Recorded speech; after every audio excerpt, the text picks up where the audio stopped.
నమస్తే అండి. ఈ వీడియో వచ్చి కార్తీక పౌర్ణమి సముద్ర స్నానాలు చేశామన్నాను కదండీ! అదే రోజు సాయంత్రం శివాలయానికైతే వచ్చాము. అంటే ఆ రోజు ఉపవాసం కదా! ఇంకా సాయంత్రం శివాలయానికొచ్చి దర్శనం చేసుకొని, అలానే పూజ అన్నీ కూడా చేసుకొని ఉపవాసం అయితే విరమించుకుంటాము. అలానే ఇక్కడ చూసారు కదా! లక్షొత్తు దీపం అయితే చాలామంది వెలిగిస్తున్నారనమాట. వాళ్ళందరికీ కూడా పంతులు గారైతే పూజ చేపిస్తారు. సో, అందుకని వాళ్ళందరూ కూడా ఒక వరుసలో అలా కూర్చున్నారు. ముందు రాగానే గుడి చుట్టూ 3 ప్రదక్షిణలైతే చేసేసామండి. చేసిన తర్వాత ఇక్కడ మారేడు చెట్టు కింద అయితే పూజ స్టార్ట్ చేసాము. గుడి పక్కనే అనమాట. గుడి లోపల కూడా అస్సలు ఖాళీ లేదు. మరి ఎప్పుడొచ్చేస్తారో ఏమో కానీ, కనీసం దర్శనానికి వెళ్ళేటప్పుడు కూడా భయమేస్తుందనమాట. అటు ఇటు జనాలు దీపాలు వెలిగించడం. చాలా జాగ్రత్తగా వెళ్ళాల్సొస్తుంది.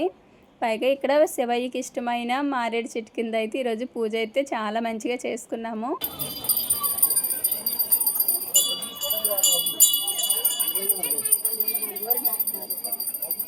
ఇక్కడ దీపారాధన అయితే మా వారితోటే చేపించాను. అలానే కొబ్బరికాయ కూడా తనే కొట్టారండి. ఇంకా మిగతా పూజ అంతా నేను కంప్లీట్ చేశాను. ఉదయం సముద్రపు ఒడ్డున పూజ చేసేటప్పుడు నేను అక్కడ 365 ఒత్తు అయితే పెట్టానండి. ఇంకా ఇక్కడ మా వారితోటి అయితే దీపారాధన చేపించాను. మామూలుగానే మా వారికి భక్తి అన్నీ కొంచెం తక్కువ అనమాట.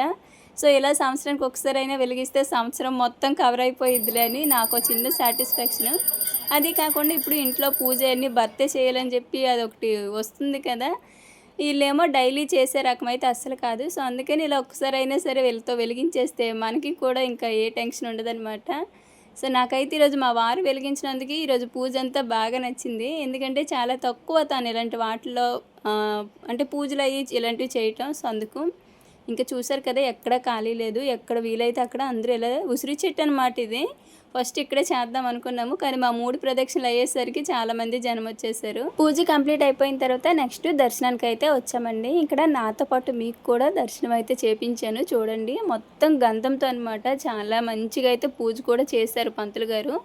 ఇంకా మా పూజ అయిపోయి మొత్తం హారతి తీసుకొని బయటకైతే వచ్చాము. ఇంకప్పుడే లక్ష ఒత్తు దీపారాధన అయితే స్టార్ట్ చేశారు. అంటే పంతులు గారు మైక్‌లో చెప్తుంటే చెప్పినట్టు చేయాలనమాట. చూసారు కదా! గుడి పైన అనమాట. నందీశ్వరుడి చుట్టూ కూడా అసలెక్కడ ఖాళీ లేదు. వెళ్ళేటప్పుడు కూడా జాగ్రత్తగా వెళ్ళి అలా వస్తున్నాము. ఇంకా కింద అనమాట ఇది. ఆ ఆకారం కూడా శివలింగ ఆకారంలో. ఇక్కడ పూజ అయితే స్టార్ట్ చేశారు. మొత్తం ఇది లక్ష ఒత్తు దీపారాధన అనమాట.